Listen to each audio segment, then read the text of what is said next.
Maintenant, aujourd'hui, ce qu'on va faire, c'est qu'on va travailler sur un nouveau texte et on va travailler en groupe pour faire un texte commun. Un peu comme ce qu'on avait fait sur la ville musulmane, vous vous rappelez?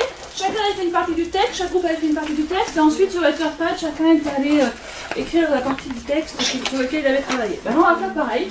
On va faire pareil toujours sur la Chine, sur la population de la Chine et le développement de la Chine. Le groupe 2 va travailler sur la croissance démographique chinoise, on l'a déjà fait, et la santé du pays.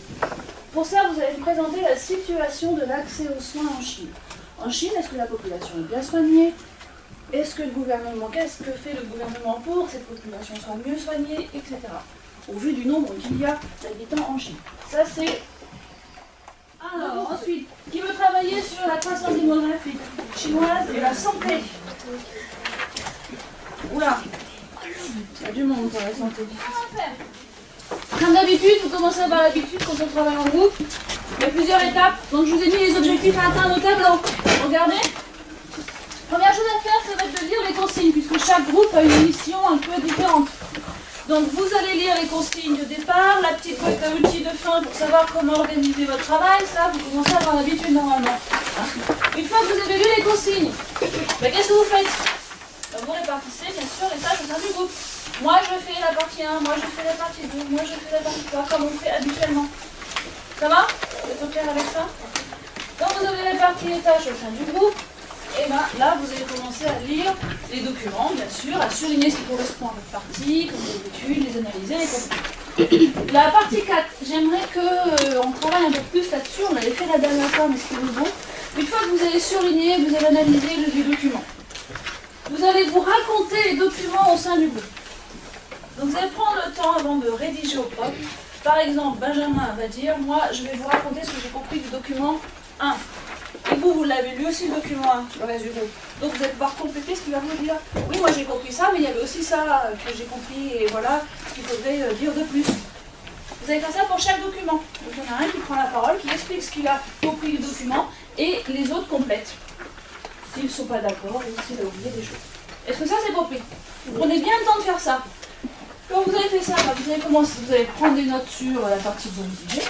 Et enfin, une fois que vous avez pris des notes et que vous avez lu vos notes et que vous êtes d'accord, on va sur Etherpad et on complète sa partie sur Etherpad. Vous avez un certain nombre d'indicateurs qui sont là. Les indicateurs, c'est par exemple la richesse par habitant, le DH, l'espérance de vie. Vous allez utiliser tous ces critères-là pour faire votre texte, pour présenter le niveau de développement de la Chine. Je veux que tous les critères soient dans votre texte.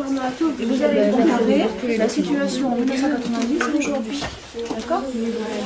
Tous les indicateurs sont dans le texte, vous comparez. S'il y a un indicateur IDH, je ne sais pas trop ce que c'est, indicateur de développement humain, ça veut dire quoi? Vous avez vu qu'il y a des indications en bas, donc ça vous les incluez dans votre texte aussi pour que ce soit clair.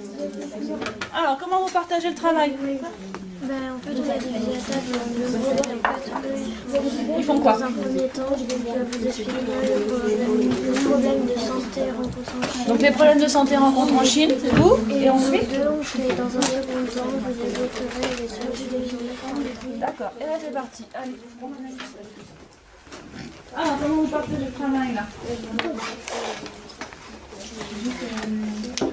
Alors, si vous faites comme ça, comment vous allez comparer? Vous n'allez pas pouvoir comparer. Ce qui est intéressant de voir, par exemple, c'est que le nombre d'habitants, là, il est passé de 1,15 là. 1,4, c'est ça représente. Parce que si vous faites comme ça, le problème c'est qu'il n'y a pas de comparaison, pas d'évolution. Ah, voilà.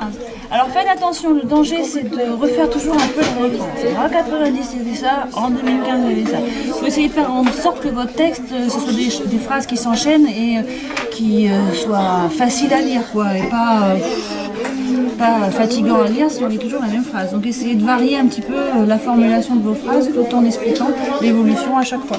D'accord? C'est clair? Ici, pour les personnes âgées, pour les maisons de retraite, ils vont devoir payer plus cher, ils vont construire d'autres. Ils vont en construire d'autres donc. Et qui est-ce qui en construit d'autres alors? Qui est-ce qui décide ça? Enfin, l'État. D'accord, ok. Donc ça c'est pour renforcer le système de santé en Chine, c'est le document 1. Document 2. Document 2 c'est quoi? C'est L'évolution des dépenses. donc un graphique. Ils doivent investir pour les hôpitaux, les domiciles pour les personnes âgées aussi. Donc quand on dit que L'État a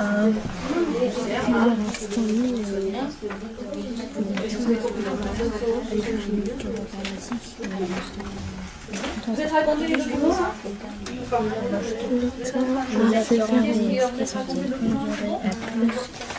Qu'est-ce qu'il veut faire?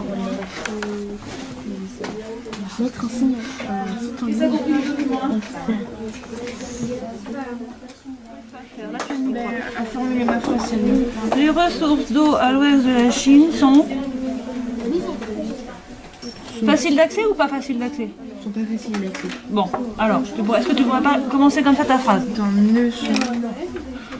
Et après tu continues tout seul, avec ce que tu as comme information. Les garçons, ça avance? Une rançon, c'est par exemple, tiens, tu me l'arrives. Et je vais dire à tes parents, eh ben, si vous voulez revoir votre fils, eh ben, vous donnez ton argent. Ça, bah oui, parce que la rançon est de 1500 sens figuré. C'est-à-dire ce que ça va, la rançon, si vous marquez. Ouais, la rançon des enfants autonomes, ça va être le résultat, ce que ça va rapporter. J'ai mis en 1970, Vous êtes raconté. Donc maintenant, et les autorités ont décidé de mettre un système qui augmente. Alors, tu commences directement en disant la population est en danger car il y a beaucoup de population, notamment pour la santé du pays. Ok, très bien. Les ressources d'eau. Alors là, c'est par exemple. Alors, il y a le problème de l'eau. Après, tu vas pouvoir mettre. Il y a quel autre problème? Il n'y a pas que l'eau. Il y a quoi d'autre comme problème? La pollution. De quoi? Pollution de l'eau, on a dit. Pollution de quoi aussi? Qu'est-ce qui est pollué? Il n'y a pas que l'eau. Il y a quoi d'autre qui est pollué? Oui, mais que t'appelles les chaînes internes? Les habitants. Il y a l'eau. Il y a quoi d'autre qui est pollué? L'air. Ah, voilà. alors, est-ce que vous avez lu? Toi, t'as fait, je suis pas le voir. Ça correspond bien, ça s'enchaîne bien. On commence par ton texte et on finit par le vôtre. Ça c'est bien. Est-ce que tu as lu ce que tu as mis? Donc là, l'étape suivante, c'est je lis, Fares lit ce qu'il a mis. Soit normalement tu enchaînes après Fares, vous voyez si c'est cohérent ce que vous avez mis, ça s'enchaîne bien.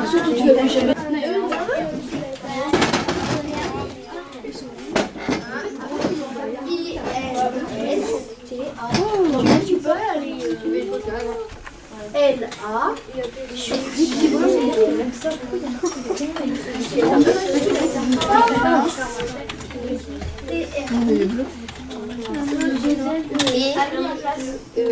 On est violets là.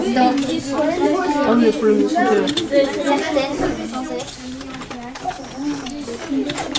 Province. Alors, tu peux me montrer où est ton texte, toi, sur l'écran? D'accord. Vas-y, continue à taper.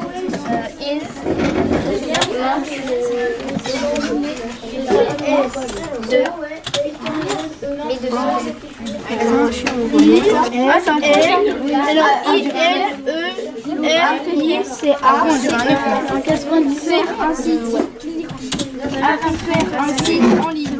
Et c'est qui a le J? Un site en ligne.